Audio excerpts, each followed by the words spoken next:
Muy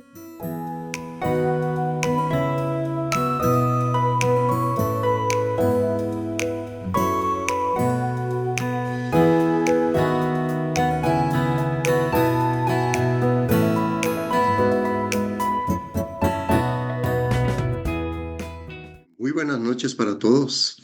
Qué gusto saludarlos. Qué gusto tenerlos dentro de este ministerio precioso de fundamento bíblico doctrinal.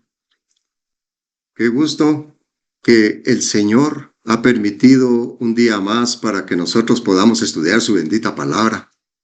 Tan interesante, y para que lo conozcamos más, para que nos acerquemos más a Él, conozcamos más de su bendita gracia. Esta noche, aparte de darle la bienvenida, y quiero decirles que vamos a empezar una nueva serie. ¡Qué alegre!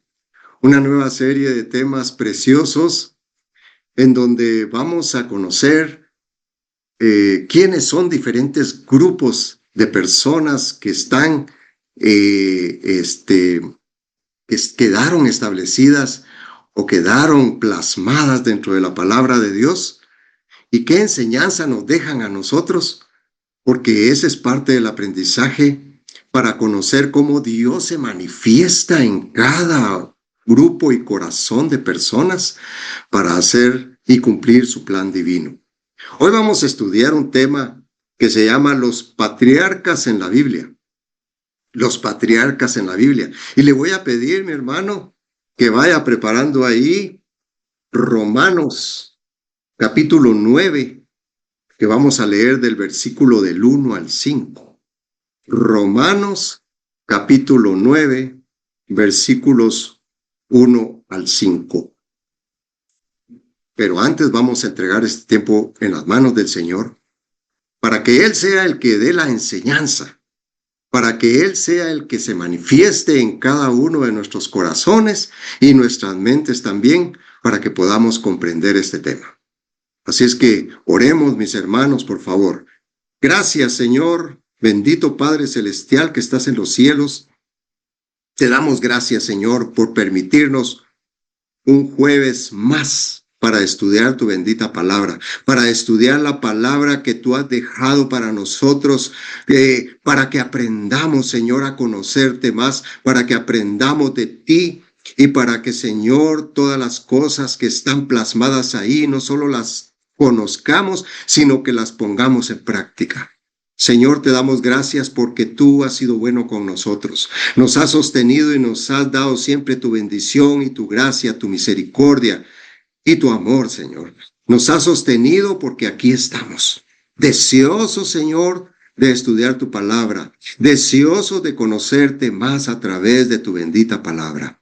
Gracias, Señor, por permitirnos reunirnos por este medio electrónico, Señor, que nosotros lo estamos utilizando, Señor, para estudiar. Ayúdanos, Señor, a comprender y entender cada tema que dará inicio en este segundo día de julio y que es el primer tema que vamos a estudiar de una serie de temas tan importantes. En el nombre de Jesús te pido bendición para cada uno de los que ya estamos presentes y los que no se han podido conectar, Señor, permíteles que se conecten para que podamos todos juntos estudiar tu palabra en el nombre poderoso de Jesús. Amén y amén. Gloria al Señor. Gloria al Señor. Permítanme, mis hermanos, ponerme acá y en eso decirles de que el día de hoy posiblemente estará presente mi prima Ingrid y su grupo de hermanas que están deseosas de estudiar la palabra junto con nosotros. Y entonces le doy la más cordial bienvenida a cada una de ellas. El tema que vamos a estudiar hoy es los patriarcas en la Biblia. Y como les dije, vamos a leer una porción de la palabra que está en Romanos 9, del 1 al 5. Dice la palabra de Dios: digo la verdad en Cristo, no miento. Mi conciencia da testimonio conmigo en el Espíritu Santo de que tengo una gran tristeza y un continuo dolor en el corazón, porque desearía yo mismo ser separado de Cristo por el bien de mis hermanos, los que son mis familiares según la carne. Ellos son israelitas, de los cuales son la adopción, la gloria, los pactos y la promulgación de la ley, el culto y las promesas. De ellos son los patriarcas, y de ellos, según la carne, proviene el Cristo, quien es Dios sobre todas las cosas, bendito por los siglos. Amén. Amén. Amén. La Biblia menciona a los 10 patriarcas. Estos 10 patriarcas vivieron antes del diluvio. Se les llama los patriarcas antediluvianos. Y ellos aparecen en el libro de Génesis. Estos hombres son los antepasados directos desde el primer ser humano hasta Noé. En orden de sucesión, estos patriarcas antediluvianos son Adán, Set, Enos, Cainán, también le llaman Kenán, Mahalalel, Jared, Enoc, Matusalén, Lamec y Noé. Además, los 12 hijos de Jacob dieron origen a los llamados 12 patriarcas de las tribus de Israel. Los patriarcas de la Biblia son los hijos de Jacob, también llamado Israel. Ellos son los padres fundadores de las 12 tribus de Israel. Sus nombres, según el orden de nacimiento en el libro de Génesis, son Rubén, que era el primogénito de Jacob, Simeón, Leví, Judá, Dan, Neftalí, Gad, Aser, Isaacar, Zabulón, José y Benjamín. Estos patriarcas son mencionados en Hechos 7 del 8 al 9, cuando dice, y le dijo el pacto de la circuncisión, y así Abraham engendró a Isaac y le circuncidó al 8º día, e Isaac, Jacob, y Jacob a los 12 patriarcas. Los patriarcas, movidos por envidia, vendieron a José para Egipto, pero Dios estaba con él. Pero, a pesar de que están mencionados estos patriarcas, en el sentido estricto y general de la historia bíblica, los 3 grandes patriarcas principales del pueblo de Israel son Abraham, Isaac y Jacob. Fíjese que conforme el nuevo diccionario ilustrado de la Biblia, Nelson, patriarca es el jefe paterno de una familia o tribu, y nombre comúnmente aplicado a las personas cuyos nombres aparecen en las genealogías de los períodos anteriores a Moisés. Fíjese que en el Nuevo Testamento se aplica a Abraham en Hebreos 7:4, cuando dice, considerad pues cuán grande era este, a quien aún Abraham, el patriarca, dio diezmos del botín. También se refiere a los hijos de Jacob en Hebreos 7:8-9, la cita que estábamos leyendo, ¿verdad? Pero dice, y también se considera patriarca a David.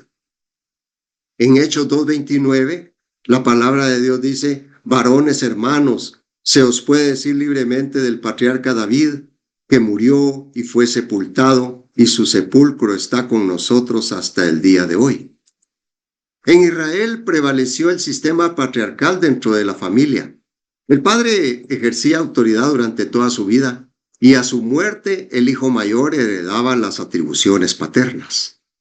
Cuando no había heredero, el padre nombraba en su lugar a un esclavo nacido en su casa.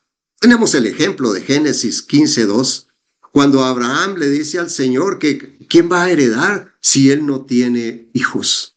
Y entonces le dice, Abraham respondió al Señor, oh Señor Dios, ¿qué me has de dar? Pues continúo sin hijos y el heredero de mi casa será Eliezer el Damasco. Eliezer era de la servidumbre de él. También se daba las heredades al hijo de una concubina o esclava concedida por su esposa. Por ejemplo, en Génesis 16:1 lo habla claramente que Sara le entregó a Abraham su sierva, su esclava Agar, para que por medio de Agar Sara tuviera un hijo. Eso está en Génesis 16:1. Y ahí fíjese que en ese caso el niño se consideraba hijo de la legítima esposa. Génesis 16:2 lo explica ahí. Y la bendición patriarcal se consideraba tan solemne que una vez dada no podía revocarse. Hay un ejemplo en Génesis 48, cuando Jacob le da la bendición a uno de sus nietos. Ahí hay algo súper especial porque le da la bendición a uno de sus nietos, que es Efraín, en lugar de Manasés, que era el primogénito de José. Entonces ahí hay este ejemplo. En cuanto a las prácticas religiosas, los patriarcas se sabe que depositaron su fe en un Dios que sabía cumplir sus promesas. Su culto consistía en la oración y el ofrecimiento de los sacrificios a Dios. La circuncisión se practicaba en los hijos del pacto como rito religioso. Y sobresalían en los patriarcas su relación personal con Dios, el conocimiento de sus promesas y su conciencia de que la esencia de la fe es la obediencia. Fíjese bien, la esencia de la fe es la obediencia. Abraham, Isaac y Jacob fueron padres no solo de la nación de Israel, sino también de la fe. Por eso figuran tan prominentemente en Hebreos 11, capítulo 11, de los versículos 8 al 21. Ellos figuran entre los héroes de la fe, aunque también eran hombres con defectos. Y lo vamos a ver a la medida que vamos a estudiar a los patriarcas. Las últimas investigaciones históricas y arqueológicas indican que las fechas más probables de la época de los patriarcas, que hablamos de Abraham, Isaac y Jacob, oscilan entre 1900 y 1600 a.C. Bueno, entonces en este tema, esta como una breve introducción, en este tema estudiaremos a los patriarcas en la Biblia que se consideran estrictamente, su área de influencia, sus generaciones más importantes, sus funciones clave en la historia y como corolario, lo más importante es su conexión con el Mesías. Pero hablemos quiénes fueron los patriarcas en la Biblia. Los patriarcas bíblicos son el linaje de hombres que Dios utilizó para formar la nación de Israel. Probablemente el patriarca bíblico más conocido por todos nosotros, porque se ha hablado mucho de él, sea Abraham, pues de él descienden todos los israelitas. Dios hizo un pacto con él, prometiendo que Abraham sería padre de muchedumbre de gentes. Así lo dice Génesis 17:4. De hecho, Dios cambió el nombre de Abram por Abraham, porque Abraham significa padre de multitudes. Hablemos de Abraham. Dios se acercó a Abraham, se llamaba en ese momento Abraham, y le prometió que haría de sus descendientes una gran nación. Se lo dijo en Génesis 12:2. Yo haré de ti una gran nación, le dijo. Te bendeciré y engrandeceré tu nombre y serás bendición. Fíjese que Abraham, obedeciendo las instrucciones de Dios, como lo dije, la fe tiene mucho que ver con la obediencia. Abraham llevó a su familia a Canaán y ahí vivieron como nómadas. Nómadas son aquellas personas que no viven en un solo lugar, sino que se trasladan de un lugar a otro llevándose todos sus utensilios, sus propiedades, sus bienes, todas sus tiendas, su casa. Esos son los nómadas. A pesar de la promesa de Dios, Sara, la esposa de Abraham, porque en ese tiempo se llamaba Sara, seguía sin tener hijos. Ante la desesperación, Sara le entregó a Abraham a su sierva Agar como concubina, y Agar dio a luz a Ismael, considerado como el antepasado de los árabes. Aunque Sara tenía dudas, más adelante dio a luz a Isaac, como lo dice Génesis 21:2, y ella concibió y dio a luz a un hijo, Abraham, en su vejez, en el tiempo que Dios le había indicado. En sus celos por la herencia de su hijo, porque al existir Ismael también, como bien lo dijimos, ¿verdad? Tenía herencia. Sara obligó a Agar a Ismael a irse al desierto. Y tras la muerte de Sara, Abraham se casó con otra mujer llamada Sétura y tuvo 6 hijos más, pero la línea del patriarcado bíblico pasó por Isaac. Hablemos un poco de Isaac. Isaac fue un hombre de gran fe que confió en su padre cuando Dios le dijo a Abraham que lo sacrificara. Ahí en Génesis 22 puede encontrar esta historia. Y confió en el siervo de su padre. Isaac confió en el siervo de su padre para que escogiera a Rebeca como su esposa. Eso lo puede usted leer en Génesis 24. Sin embargo, después de que su esposa quedara embarazada de gemelos y de que le dijera que el mayor, que era Esaú, serviría al menor, que era Jacob, Isaac se rebeló y de todas formas trató de favorecer a su hijo mayor. Toda esa historia está en Génesis 25 y Génesis 27. Sin embargo, el plan de Dios era que Jacob fuera el siguiente en la línea del patriarcas, y eso fue exactamente lo que sucedió. Hablemos un poco de Jacob para conocerlo un poco.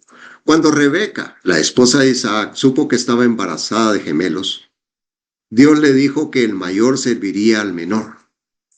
Usted lo puede encontrar en Génesis 25-23. Y dice, y el Señor le dijo, 2 naciones hay en tu vientre, y 2 pueblos que estarán separados desde tus entrañas.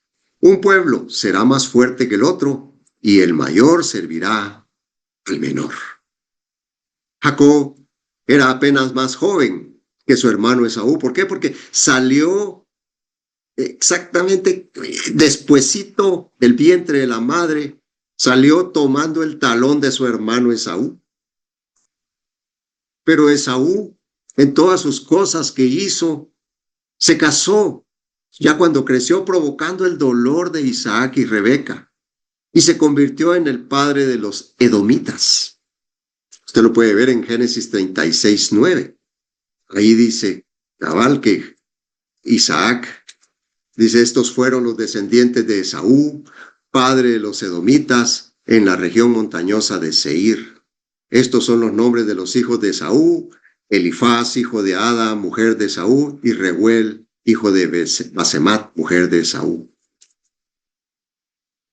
Entonces, las mujeres que tuvo Esaú, porque tuvo 2 mujeres, causaron muchos problemas al pueblo de Israel. Los edomitas, más bien dicho, causaron muchos problemas al pueblo de Israel, y las mujeres provocaron mucho dolor a Isaac y a su suegra Rebeca. Se supone que Jacob conocía la profecía dada a Rebeca, pero no creyó que Dios la iba a cumplir en el momento indicado.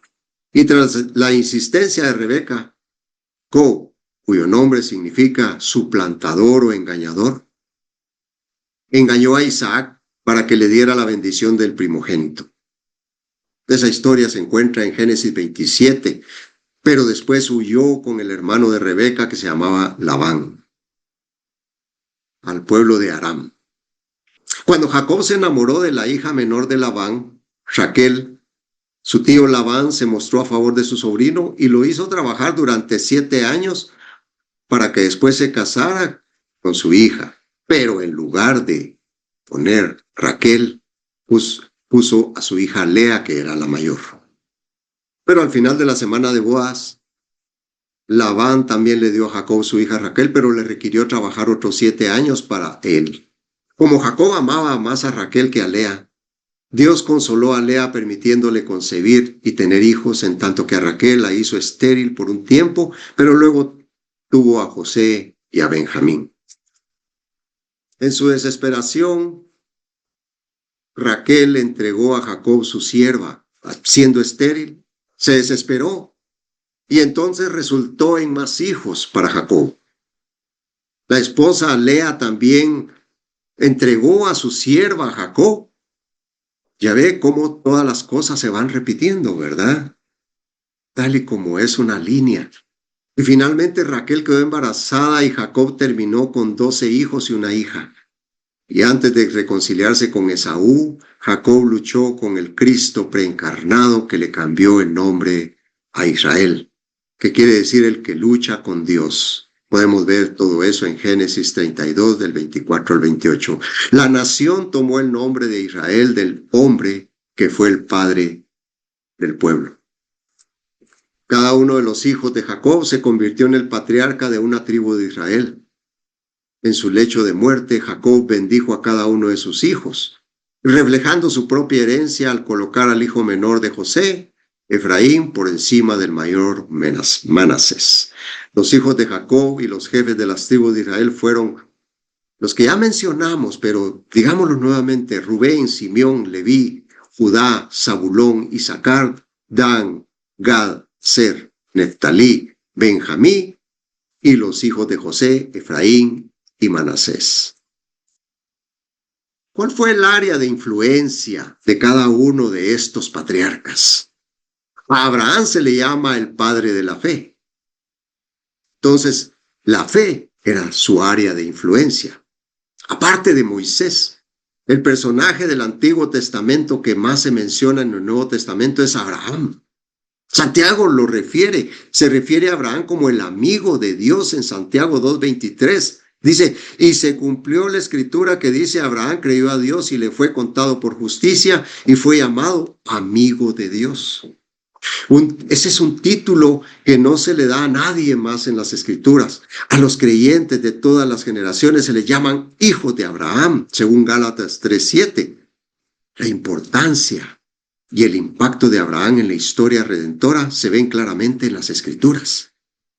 Abraham confió en Dios y por ello le obedeció cuando le mandó a hacer cosas que para los hombres son imposibles. En primer lugar, Dios hizo un llamado a Abraham. Lo podemos ver en Génesis 12:1-3. Le dijo: pero Jehová había dicho a Abraham: vete de tu tierra y de tu parentela y de la casa de tu padre a la tierra que te mostraré, y haré de ti una gran nación, una nación grande, y te bendeciré y engrandeceré tu nombre, y serás bendición. Bendeciré a los que te bendijeren, y a los que te maldijeren maldeciré, y serán benditas de ti todas las familias de la tierra. Dios llama a Abraham estando él en su tierra, Harán, y le dice que vaya a una tierra que él le mostraría. Dios también le hace 3 promesas a Abraham. 3 promesas. La primera, le hace una promesa de una tierra que iba a ser de él. La segunda promesa es de hacer de él una gran nación. Y la tercera promesa es la bendición. Estas promesas constituyen la base para lo que posteriormente sería llamado el pacto abrahámico, establecido en Génesis 15 y ratificado en Génesis 17. Lo que realmente hace especial a Abraham es que él obedeció a Dios. Eso es lo que lo hace especial. Génesis 12:4 dice: y se fue Abraham como Jehová le dijo, y Lot fue con él. Y era Abraham de edad de 75 años cuando salió de Harán. También nos lo manifiesta Hebreos 11:8, cuando dice: por la fe Abraham siendo llamado, obedeció para salir al lugar que había de recibir como herencia, y salió sin saber a dónde iba. Yo les quiero hacer una pregunta. ¿Cuántos de nosotros dejaríamos atrás todo lo que es familiar para nosotros y simplemente salir sin saber nuestro destino? El concepto de familia significaba todo para una persona que vivía en los tiempos de Abraham. En ese momento, las unidades familiares estaban fuertemente unidas. Era inusual que los miembros de la familia vivieran a cientos de millas de distancia el uno de otro. Además, no se nos dice nada sobre la vida religiosa de Abraham y su familia antes de su llamado. La gente de Ur y Harán adoraban al antiguo panteón de dioses babilónicos. Especialmente adoraban a Sin, el dios de la luna. Por eso podemos decir que Dios llamó a Abraham de una cultura pagana. Abraham sabía y reconoció el llamado del Señor y obedeció voluntariamente sin dudar. Otro ejemplo de la vida de la fe de Abraham se ve en el nacimiento de su hijo Isaac. Abraham y Sara no tenían hijos y eso era una verdadera vergüenza, era un verdadero motivo de vergüenza en esa cultura. Sin embargo, Dios le prometió a Abraham un hijo. le dijo cuando le habló y estaba preguntándole si iba a tener hijos y que si no tendría que heredar a un sirviente. En Génesis 15:4 dice, luego vino a él palabra de Jehová diciendo, no te heredará sino un hijo tuyo será el que te heredará. Este hijo sería el heredero de la inmensa fortuna de Abraham, con lo que Dios lo bendijo, y lo que es más importante, él sería el heredero de la promesa. Abraham creyó la promesa de Dios y esa fe se le acredita como justicia. Génesis 15:6 dice, y creyó a Jehová y le fue contado por justicia. Pero la fe de Abraham se pondría a prueba en relación con su hijo Isaac. En Génesis 22 vemos la historia en donde Dios le ordena a Abraham que sacrifique a Isaac en el monte Moriah. Abraham obedece fielmente a Dios, quien era su escudo. Génesis 15:1 dice, después de estas cosas vino la palabra de Jehová a Abraham en visión diciendo, no temas, Abraham, yo soy tu escudo y tu galardón y será sobremanera grande. Era su escudo y Dios era quien había sido extraordinariamente bondadoso y bueno con él hasta ese momento. Y al igual que con la orden que le dio anteriormente de dejar su hogar y su familia, Abraham obedeció. Obedeció llevando a su hijo al monte Moriah para sacrificarlo porque Dios así se lo había mandado. Pero sabemos que la historia termina cuando Dios no permite que Abraham se sacrifique a Isaac, pero imagínese cómo se debió sentir Abraham cuando Dios le dijo que le entregara a su hijo en sacrificio. Él había estado esperando durante décadas para tener su propio hijo y Dios le había prometido a este niño y ahora se lo iba a quitar. El asunto es que la fe de Abraham que tenía en Dios era mayor que el amor que tenía por su hijo. Y así debe ser de nosotros. Nuestra fe y nuestra confianza en Dios debe ser mayor a toda cosa, a todas las cosas, al amor de nuestros hijos, al amor de nuestra familia. Nosotros debemos amar más a Dios que a todas las cosas. Abraham confiaba en que incluso si sacrificaba a Isaac, Dios podía traerlo de vuelta de entre los muertos, como lo dice Hebreos 11 del 17 al 19. Pero Abraham tuvo sus momentos de fracaso y pecado, como nos pasa a todos. En la Biblia se nos revela para nuestro aprendizaje todas estas cosas, porque son hombres que también tenían defectos. Por lo menos en 2 ocasiones Abraham mintió acerca de su relación con su esposa Sara, con el fin de protegerse a sí mismo en tierras potencialmente agresivas. Una de ellas la podemos encontrar en Génesis 12 del 10 al 20, cuando él llega a Egipto. Y entonces le dice a su esposa que si preguntan digan que ella es su hermana, porque si saben que es su esposa lo pueden matar porque Sara era muy hermosa. Y Faraón quería tomar a esa mujer. Sin embargo, Dios le dio enfermedades. Paró protegió a Sara de que Faraón la tomara como mujer. Y también en Génesis 20, del 1 al 18, cuando él llega a Gerar, había un rey, Abimelech, ahí en ese lugar, que también lo mismo hizo Abraham, y Abimelech también le habló Dios y le dijo que no tocara a esa mujer porque era esposa de un profeta. Entonces que mejor se la entregara y que el profeta, que era Abraham, orara por él. O sea, Dios protegió de todas estas cosas a Sara para que no sucediera nada. Bueno, Abraham había dicho que Sara era su hermana. No estaba medio mintiendo, pero ustedes saben, mis hermanos, que la media mentira no existe, es mentira de todos modos. En Génesis 20:12 dice que Sara era hija del mismo padre de Abraham, aunque no eran hijos los dos de la misma madre. En ambos casos, Dios protegió y bendijo a Abraham a pesar de su falta de fe, porque esto fue una falta de fe. Otro caso que la Biblia revela es que la frustración de no tener un hijo desgastó a Abraham y a Sara, y Sara le sugirió a Abraham que tuviera un hijo con su sierva Agar en nombre de ella, y Abraham estuvo de acuerdo. Y el nacimiento de Ismael demuestra la falta de fe de parte de Abraham, pero también demuestra la gracia de Dios al permitir que se diera el nacimiento e incluso bendijo a Ismael. Cuando Ismael tenía 13 años, Dios le dio a Abraham un nuevo nombre junto con el pacto de la circuncisión y una renovada promesa de darle un hijo a través de Sara, de Saraí, a quien ya le había cambiado nombre Dios también, le dio un nuevo nombre, según Génesis 17. De hecho, Abraham tuvo muchos descendientes físicos y todos los que ponen su fe en Dios a través de Jesús también son contados como herederos espirituales de Abraham. Gálatas 3:29 nos dice, y ya que son de Cristo, ciertamente son descendientes de Abraham, herederos conforme a la promesa. Padre de la fe tuvo sus momentos de duda e incredulidad, como también nosotros lo tenemos en varias ocasiones. Pero aún así, él todavía es exaltado entre los hombres como un ejemplo de vida fiel. Hablemos de Isaac y cuál era su influencia. Isaac era el hijo de la promesa.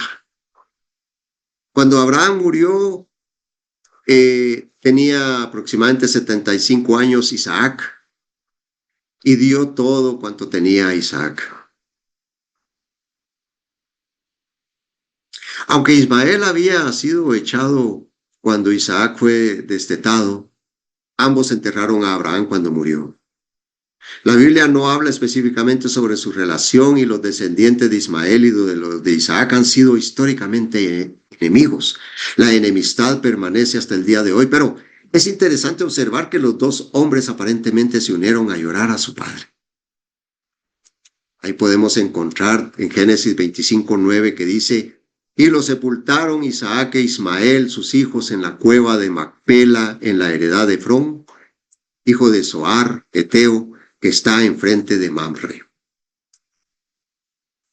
Cuando hubo hambre en la tierra, Dios se apareció a Isaac y le dijo que no fuera a Egipto, sino que permaneciera en la tierra. Dios prometió estar con Isaac, bendecirlo y entregar la tierra a sus descendientes. Dios reafirmó el pacto que había hecho con Abraham, diciendo que él haría que sus descendientes fueran tan numerosos como las estrellas y bendeciría a todas las naciones de la tierra a través de ellos. Eso está en Génesis 26, del 1 al 6. Abraham, que tenía un hijo legítimo de la promesa, deseaba que su hijo se casara con una mujer de su familia en su tierra natal, así que envió a un siervo a buscarle esposa. Eliezer, siervo, escogió a Rebeca, quien se casó con Isaac, y al igual que Sara, Rebeca también era estéril. Isaac demostró mucha fe en Dios y oró para que Rebeca concibiera. Ella concibió y dio a luz a los gemelos Jacob y Esaú. Génesis 25:21 dice, y oró Isaac a Jehová por su mujer, que era estéril, y lo aceptó Jehová, y concebió a Rebeca su mujer.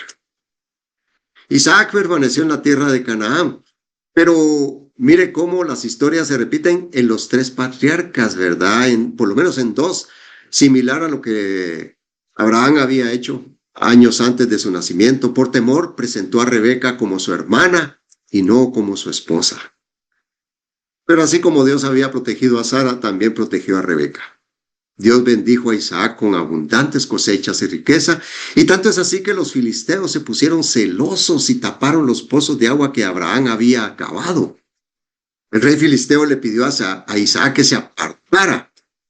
E Isaac, como era un hombre pacífico, cumplió, trasladándose de un lugar a otro, cavando nuevos pozos, y cuando sus enemigos peleaban en él por agua, el rey filisteo pronto reconoció que Isaac había sido bendecido por Dios e hizo un tratado de paz entre ellos.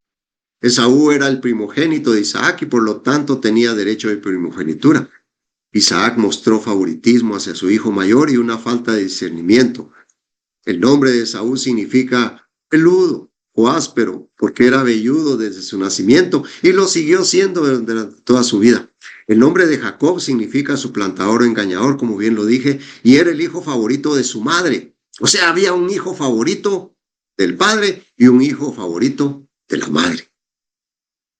Jacob conspiró con su madre para engañar a Isaac y conseguir que le concediera la primogenitura que le correspondía por derecho de primogenitura a su hermano mayor.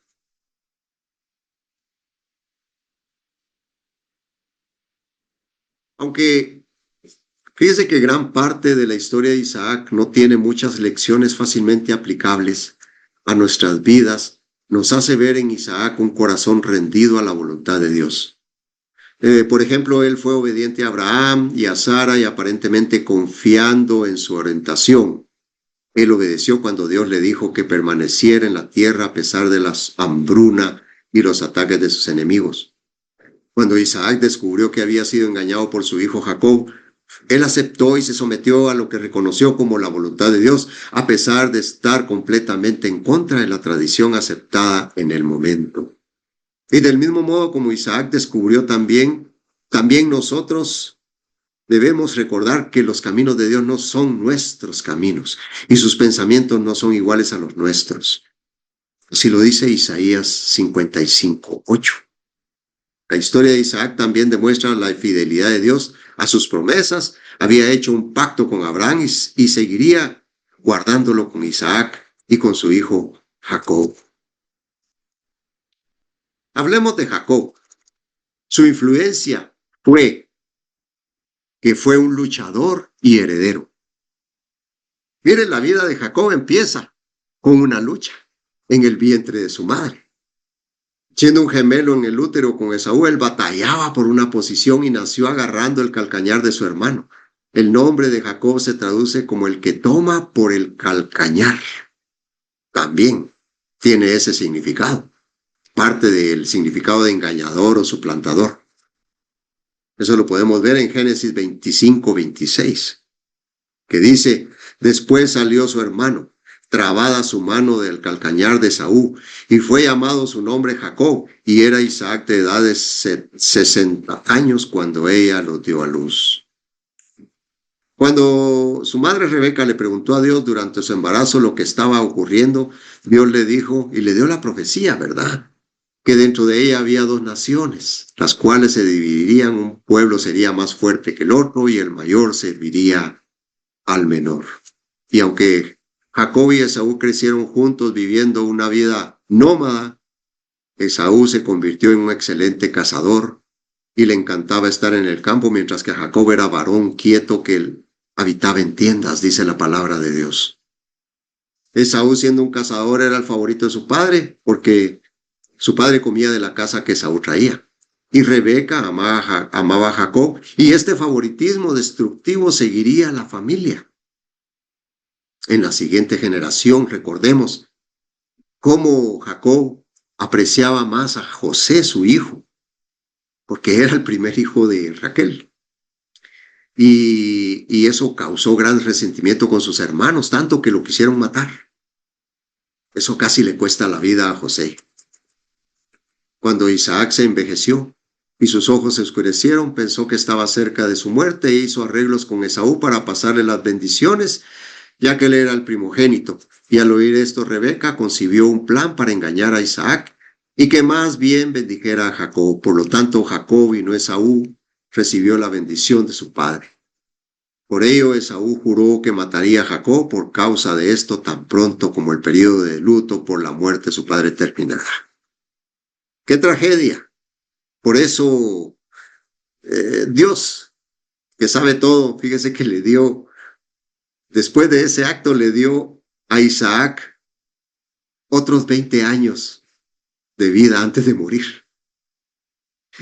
Y entonces, pero Jacob, aconsejado por su madre, pues ya lo vimos, se fue con su tío Labán y descubrió con su tío Labán que era tan engañador como él, porque lo engañó. En su camino, Jacob tuvo un sueño de una escalera que llegaba al cielo y ángeles de Dios que subían y descendían por ella. Y esta imagen se refleja en las palabras de Jesús, su discípulo Natanael, en Juan 1:51, cuando le dijo: Y le dijo, de cierto os digo, de aquí en adelante veréis el cielo abierto y a los ángeles de Dios que suben y descienden sobre el Hijo del Hombre. Dios le dio a Jacob la seguridad de su presencia y reiteró la promesa que había hecho a Abraham. Y significa, como resultado de esta experiencia que tuvo Jacob, que vio esa escalera, Jacob le colocó a ese lugar el nombre de Betel. Y eso significa casa de Dios. Y se comprometió a servir a Dios. Gloria al Señor. A pesar de que Esaú había amenazado a su hermano, cuando Dios le ordenó a Jacob que ya era tiempo de que regresara a su casa, como 20 años después, hubo un reencuentro con su hermano en donde ellos se reconciliaron, lloraron juntos, se abrazaron y hubo paz en su casa, en sus casas. Jacob murió en Egipto y fue embalsamado a petición de José su hijo. Y José y sus hermanos tomaron el cuerpo de Jacob de vuelta a la tierra de Canaán para ser enterrado junto a Abraham, Sara, Isaac, Rebeca y Lea. Mire, las similitudes en la vida de Abraham, Isaac y Jacob son sorprendentes. En sus historias vemos la importancia de la familia y la influencia del ejemplo. Temas como el engaño, el favoritismo, los conflictos familiares, bendiciones inesperadas, reconciliación y fe fluyen a través de los relatos. En la mayoría de los casos vemos que Dios es fiel a sus promesas.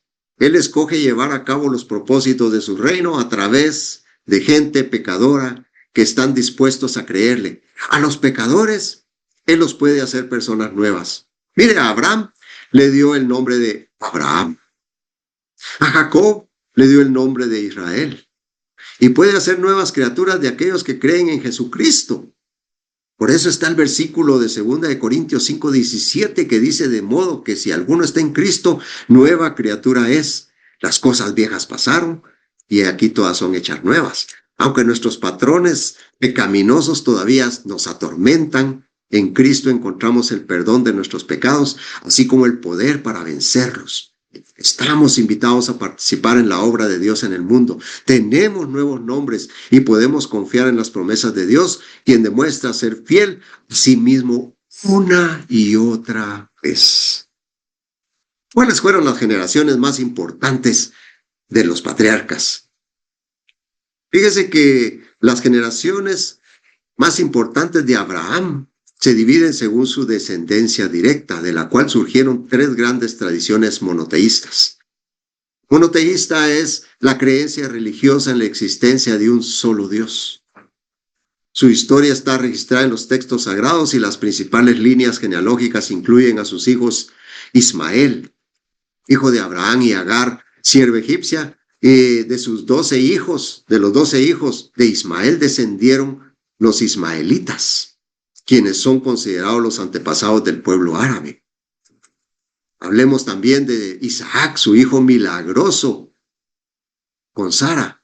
Es el heredero de la promesa y el padre de las siguientes generaciones históricas de Esaú, hermano gemelo de Jacob, que fue fundador del pueblo de los edomitas, y de Jacob, heredero de la promesa, quien tuvo 12 hijos que fundaron las 12 tribus de Israel. De la línea de su hijo Judá proviene el estirpe que desemboca en el rey David y en la tradición cristiana en Jesús de Nazaret.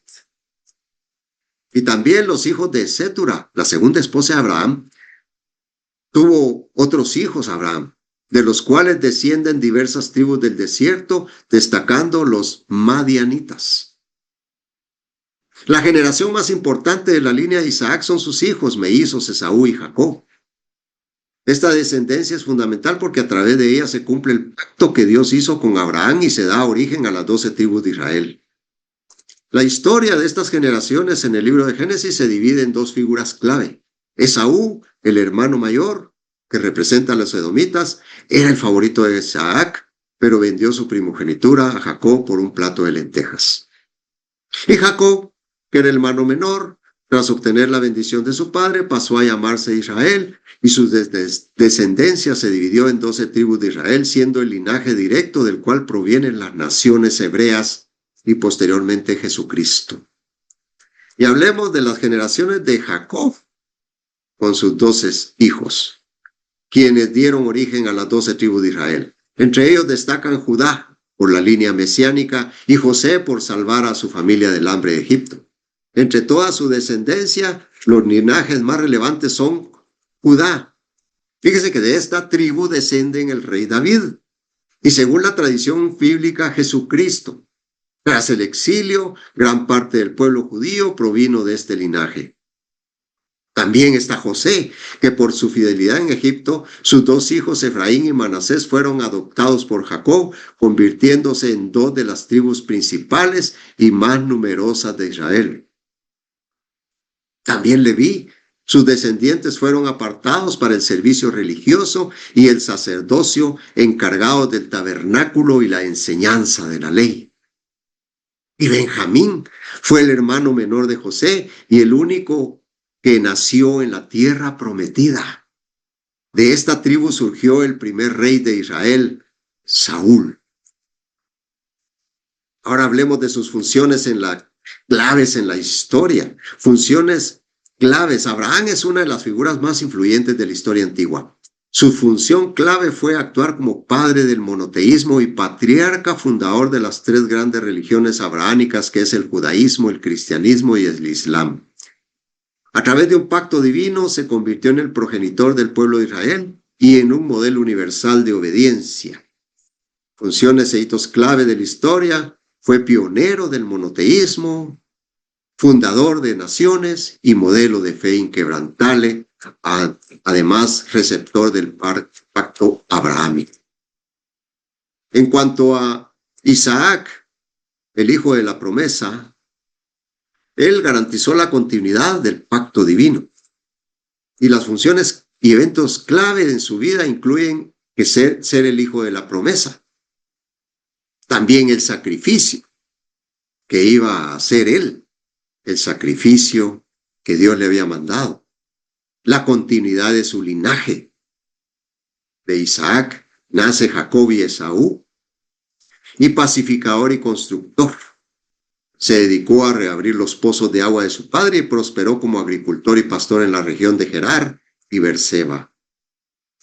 Y en cuanto a Jacob, el tercer patriarca, él tenía las funciones y contribuciones claves en la historia, que son el linaje y formación de las tribus, la transmisión del pacto, cambio de nombre a Israel y preservación familiar.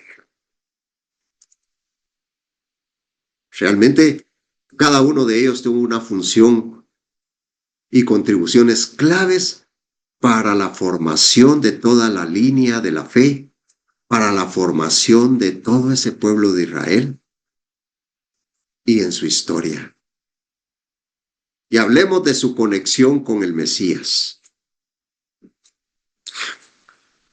Mateo 1, del 1 al 17, presenta la genealogía de Jesucristo. Y notamos que dicha genealogía comienza con Abraham. Ahí en el versículo 2 dice que Abraham engendró a Isaac, Isaac a Jacob, y Jacob a Judá y a sus hermanos, pasando por David hasta llegar a José, marido de María, de la cual nació Jesús, llamado el Cristo. Puede verlo en el versículo 16. Es más, el Evangelio de Mateo en 1:17 deja ver que todas las generaciones, desde Abraham hasta David, son 14. Desde David hasta la deportación a Babilonia, son 14. Y desde la deportación a Babilonia hasta Cristo, son 14. La conexión de Abraham con el Mesías es el fundamento de la historia de la salvación. Dios prometió a Abraham que su descendencia vendría aquel que traería bendición a todas las naciones de la tierra. Y esta promesa mesiánica se cumplió a través de Jesucristo. Esta conexión se desarrolla a través de varios eventos clave y paralelos proféticos. Por ejemplo, la promesa del linaje. Dios le dijo a Abraham que en su simiente o su descendencia serían bendecidas todas las naciones. Génesis 2:28 dice, en tu simiente serán benditas todas las naciones de la tierra, por cuanto obedeciste a mi voz. El apóstol Pablo aclara en el Nuevo Testamento que esta simiente singular es el Mesías. Gálatas 3:16 dice, ahora bien, las promesas a Abraham fueron pronunciadas también a su descendencia. No dice, y a los descendientes, como refiriéndose a muchos, sino a uno solo. Y a tu descendencia. Y esa descendencia es Cristo. En cuanto al sacrificio de Isaac, en el monte Moriah, donde más tarde se construiría el templo de Jerusalén, Abraham estuvo dispuesto a sacrificar a su hijo, pero Dios proveyó un carnero en su lugar. Génesis 22:13 dice, entonces alzó Abraham sus ojos y miró, y he aquí a sus espaldas un carnero trabado en un zarzal por sus cuernos, y fue Abraham y tomó al carnero, y lo ofreció en holocausto en lugar de su hijo. Esto prefigura el sacrificio de Dios Padre entregando a su propio Hijo Jesús en ese mismo territorio. Y en cuanto al rey Melquisedec, tras una batalla, Abraham fue bendecido por Melquisedec, rey de Salem y sacerdote del Dios Altísimo, según Génesis 14, del 18 al 20. En esta teología bíblica, en la teología bíblica, Melquisedec es considerado un tipo o figura del sacerdocio eterno del Mesías. Sí lo dice Hebreos 7:1-3, porque este Melquisedec, rey de Salem, sacerdote del Dios Altísimo, que salió a recibir a Abraham que volvía de la derrota de los reyes y le bendijo, a quien asimismo dio a Abraham los diezmos de todo, cuyo nombre significa primeramente rey de justicia, y también rey de Salem, esto es, rey de paz, sin padre, sin madre, sin genealogía, que ni tiene principio de días ni fin de vida, sino hecho semejante al Hijo de Dios, permanece sacerdote para siempre. Las Escrituras conectan profundamente la fe de Abraham con la gracia del Mesías. Pero miremos cuál es la conexión entre Isaac y el Mesías. Fíjese que radica en que Isaac es considerado en la teología bíblica como un tipo o prefiguración de Cristo. Ambos comparten paralelismos proféticos y simbólicos asombrosos, nacimientos milagrosos, la sumisión absoluta al Padre y el sacrificio en la misma región montañosa. ¡Qué maravilloso! Los paralelismos más importantes incluyen nacimientos milagrosos. Isaac nació de una madre anciana y estéril, su mamá Sara, cuando esto era biológicamente imposible. De manera similar, Jesús nació milagrosamente de la Virgen María, siendo una intervención divina directa. En cuanto al sacrificio en el monte Moriah, Abraham fue llamado a ofrecer a su hijo Isaac en holocausto sobre un monte en la región de Moriah. Según la tradición, esta misma ubicación corresponde a los montes donde siglos después se levantaría Jerusalén y donde Jesús fue crucificado, en el Gólgota o el Calvario. En cuanto a la carga de la madera, camino al sacrificio, Isaac cargó sobre sus hombros la leña para el holocausto. Del mismo modo, Jesús cargó la madera de su propia cruz hacia el lugar de su muerte. El sustituto provisto. Ambos hijos estuvieron dispuestos a entregarse por completo. Sin embargo, Dios detuvo el sacrificio de Isaac y proveyó un carnero en su lugar. En el caso del Mesías, Dios Padre no escatimó a su propio Hijo, convirtiéndose Jesús mismo en el Cordero de Dios que quita el pecado del mundo. Y en cuanto al Hijo amado, en las Escrituras, Dios se refiere a Isaac como el único hijo o hijo amado de Abraham. Génesis 22:2 dice, toma ahora tu hijo, tu único Isaac, a quien amas, y vete a tierra de Moriah y ofrécelo ahí en holocausto sobre uno de los montes que yo te diré. Eso es un claro reflejo del título que Dios Padre le da a Jesús en el Nuevo Testamento, su único hijo, su hijo amado. La conexión es tan profunda que el libro de Hebreos en el Nuevo Testamento señala que Abraham recibió a Isaac de vuelta de la muerte, en sentido figurado, prefigurando la resurrección de Cristo. Hebreos 11:19 dice, él consideraba que Dios era poderoso para levantar aún de entre los muertos. De ahí que, hablando figuradamente, lo volvió a recibir. Y en cuanto a la conexión de Jacob con el Mesías, Jacob es el padre de las 12 tribus de Israel. De su hijo Judá desciende directamente el linaje real del rey David, del cual, según las profecías, nacería el Mesías, el león de la tribu de Judá. Isaías 11:12 dice, y saldrá una vara del tronco de Isaí, padre de David, y un vástago retoñará de sus raíces. La escalera del cielo. En su sueño en Betel, Jacob vio una escalera que unía la tierra con el cielo.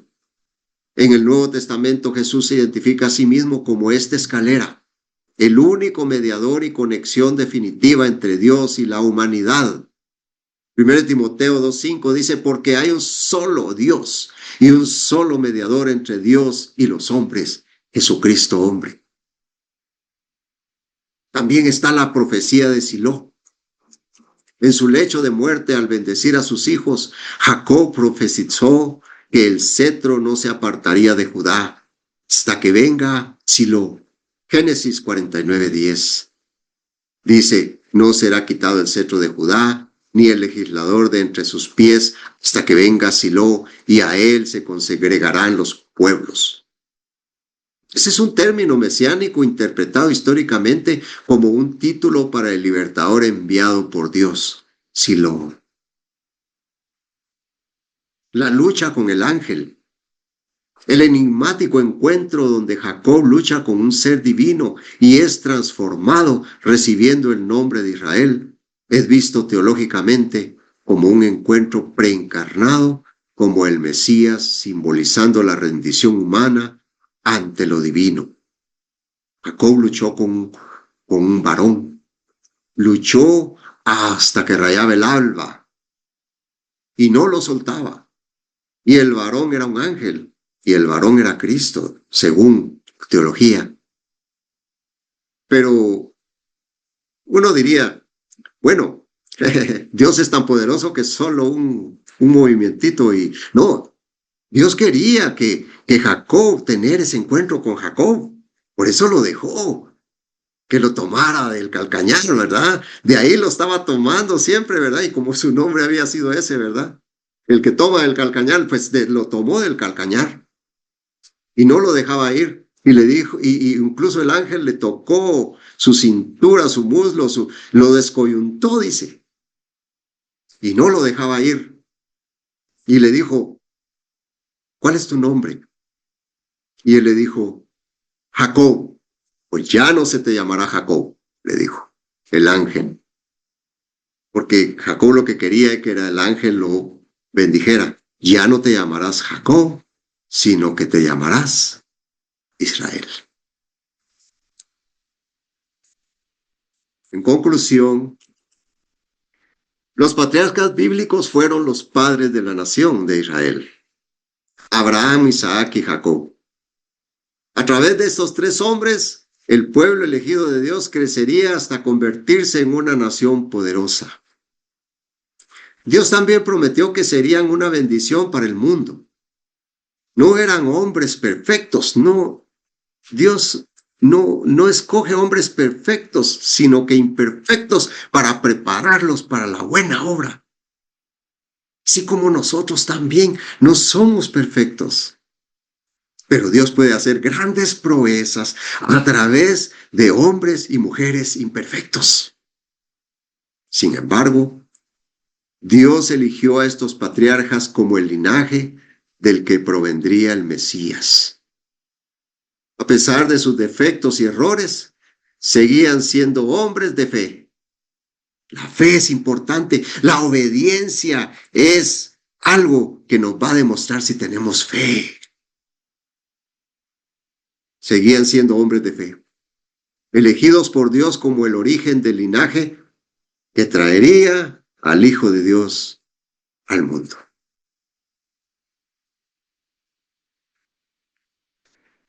Oremos, mis hermanos, y demos gracias al Señor por este tema tan precioso que nos demuestra cómo el Señor utiliza a personas que uno cree que son personas que no tienen defectos ni errores para hacer las cosas que Él quiere, cumplir su plan divino de salvación.